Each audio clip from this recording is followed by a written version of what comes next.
आज के हमारे वीडियो का टॉपिक है भारतीय संविधान की विशेषताएं। भारतीय संविधान एक ऐसा संविधान है जिसकी बहुत सारी विशेषताएं हैं। ये सब विश्व का सबसे विशाल संविधान है, सबसे बड़ा संविधान है। अन्य विश्व के देशों से तुलना करें तो जैसे कनाडा है, उसके संविधान में 147 अनुच्छेद हैं। अमेरिका के संविधान में केवल 7 अनुच्छेद है, लेकिन हमारा जो संविधान है वो सबसे विशाल है। नंबर 2, ये लिखित है, लिपिबद्ध है, इसको लिखा गया है। और दूसरा, ये निर्मित है, संविधान सभा ने इसका निर्माण किया है। संपूर्ण प्रभुत्व संपन्न हमारा जो संविधान है वो जनता द्वारा निर्मित है, जनता द्वारा अंगीकृत है, स्वीकार किया गया है, उस पर किसी दूसरे का कोई प्रभाव नहीं है। अगली विशेषता है हमारे संविधान की प्रस्तावना। हमारे संविधान की जो प्रस्तावना है उसमें संविधान के मूल लक्ष्यों और उद्देश्यों का विवरण दिया गया है। संसदीय शासन व्यवस्था, हमारे देश में जो शासन व्यवस्था अपनाई गई है वो है संसदीय शासन व्यवस्था। पंथ निरपेक्ष, हमारा जो संविधान है वो हमारे देश को पंथ निरपेक्ष घोषित करता है। मौलिक अधिकार और मूल कर्तव्य, हमारे संविधान ने हमारे देश के नागरिकों को कुछ मूल अधिकार दिए हैं और उनके कुछ मूल कर्तव्य भी हैं। नीति निर्देशक तत्व, संविधान ने राज्य को कुछ ऐसे सुझाव दिए हैं जिनसे वो इन सभी लक्ष्यों को प्राप्त करने में सहयोग ले सके और उन्हें नीति निर्देशक तत्वों में शामिल किया गया है। समाजवादी व्यवस्था, हमारा जो संविधान है, भारतीय जो संविधान है वो हमारे राज्य को समाजवादी बनाना चाहता है, अर्थात आर्थिक दृष्टि से लोगों में अधिक विभिन्नता नहीं हो। अगली विशेषता, कठोरता और लचीलेपन का मिश्रण। हमारा जो संविधान है ये कठोर भी है और लचीला भी है। इस तरीके से ये कठोरता और लचीलेपन का मिश्रण है। स्वतंत्र न्यायपालिका, हमारी जो न्यायपालिका है वो स्वतंत्र है, उस पर कोई दबाव नहीं है किसी का भी। एकल नागरिकता, हमारे यहाँ संघात्मक व्यवस्था होती हुई भी एकल नागरिकता की व्यवस्था की गई है, केवल देश की नागरिकता, भारतीय नागरिकता। आपातकालीन उपबंध, हमारे यहाँ आपातकालीन उपबंधों की व्यवस्था भी संविधान में की गई है। अगली विशेषता, एकात्मक और संघात्मक का अद्भुत संयोग। भारतीय संविधान ऐसा संविधान है जो सामान्य परिस्थितियों में संघात्मक है, लेकिन विशेष परिस्थितियों में ये एकात्मक भी हो जाता है। विश्व शांति का समर्थक, हमारी विदेश नीति इस प्रकार की होगी कि हम विश्व शांति कायम करने में सक्षम हों। भारतीय संविधान की जो अगली विशेषता है वो है न्यायिक पुनरावलोकन और संसदीय संप्रभुता का समन्वय। न्यायिक पुनरावलोकन जो है उसके साथ साथ संसदीय संप्रभुता भी कायम रह सके, इस तरह की व्यवस्था हमारे संविधान ने की है। लोक कल्याणकारी राज्य की स्थापना, हमारे संविधान में मूल लक्ष्य, मूल उद्देश्य है लोक कल्याणकारी राज्य की स्थापना करना, और इसी के लिए सारे प्रावधान किए गए हैं। और एक है ये विलक्षण दस्तावेज है हमारा जो संविधान है वो विलक्षण है। इस तरीके से कुल 18 विशेषताएं पढ़ेंगे। अब हम इन विशेषताओं को एक एक करके पढ़ते हैं। सबसे पहली विशेषता कि विश्व का सबसे विशाल संविधान कैसे है। तो जब हमारा संविधान बनाया गया था उस समय उसमें कुल 395 अनुच्छेद थे, भाग 22, अनुसूचियां 8, परिशिष्ट 5। अब इसमें लगभग 101 संशोधन हो चुके हैं और उन 101 संशोधनों से उसके जो अनुच्छेद है उनकी संख्या लगभग 475 हो गई है। भाग 25, अनुसूचियां 12। इस तरीके से ये विश्व का विशाल संविधान है। अब बात करते हैं हम दूसरी विशेषता की। तो ये हमारा संविधान लिखित है और निर्मित है। इसको संविधान सभा ने बनाया है। इसका निर्माण संविधान सभा ने किया है और उसमें जो समय लगा है वो समय है 2 वर्ष 11 माह 18 दिन। इस तरीके से संविधान सभा द्वारा ये लिखित और निर्मित है। बात करते हैं हम तीसरी विशेषता की कि संपूर्ण प्रभुत्व संपन्न है। संपूर्ण प्रभुत्व संपन्न से तात्पर्य है कि ये संविधान जनता द्वारा बनाया गया है, जनता के लिए बनाया गया है और इसकी जो शक्ति का स्रोत है, अंतिम शक्ति जनता में निहित है, जनता के पास है। इस संविधान की सारी शक्ति जनता के पास है। इसे जनता द्वारा ही स्वीकृत किया गया है, अंगीकृत, अधिनियमित और आत्मार्पित किया है। ये बातें हमारी प्रस्तावना में स्पष्ट रूप से दर्शाई गई हैं और प्रस्तावना के जरिए हमें पता चलता है कि हमारा जो संविधान है उसका वो संपूर्ण प्रभुत्व संपन्न है, उस पर किसी दूसरे का कोई प्रभाव नहीं है। तो अब बात करते हैं हम संविधान की अगली विशेषता की, वो है संविधान की प्रस्तावना।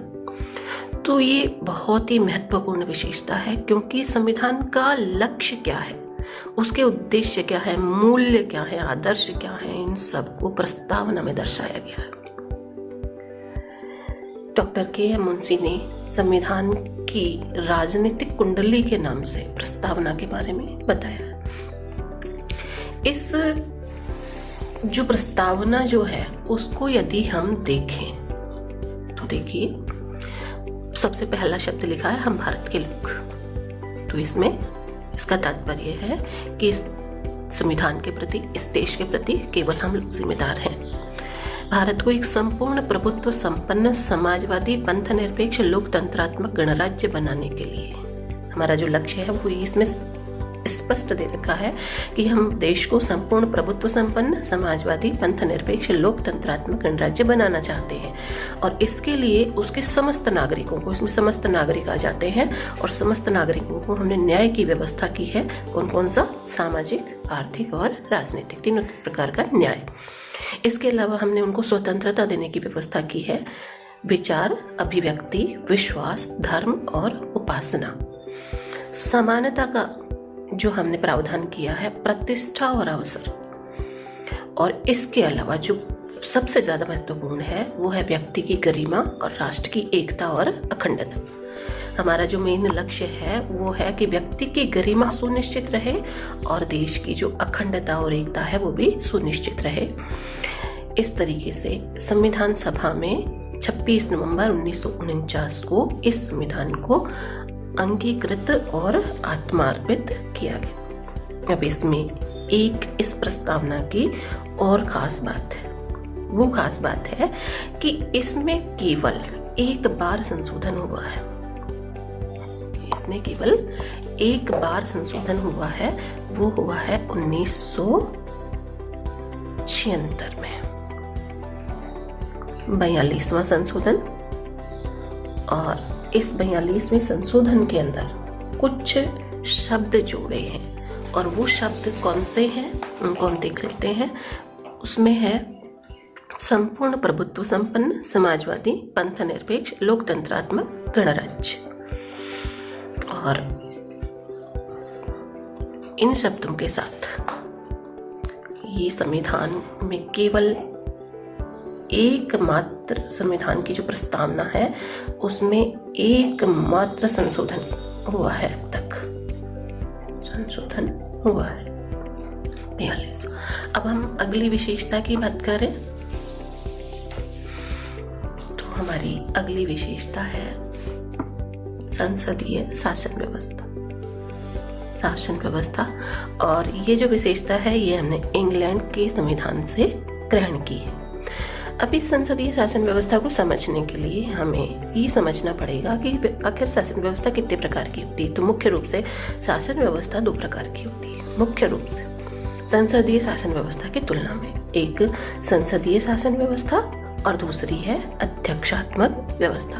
दोनों में अंतर के द्वारा हम ये स्पष्ट करेंगे कि हमने संसदीय शासन व्यवस्था क्यों ली है। तो सबसे पहले संसदीय शासन व्यवस्था की बात करें तो इसमें कार्यपालिका जो होती है वो दो प्रकार की होती है, दोहरी कार्यपालिका। दो कार्यपालिकाएं होती हैं।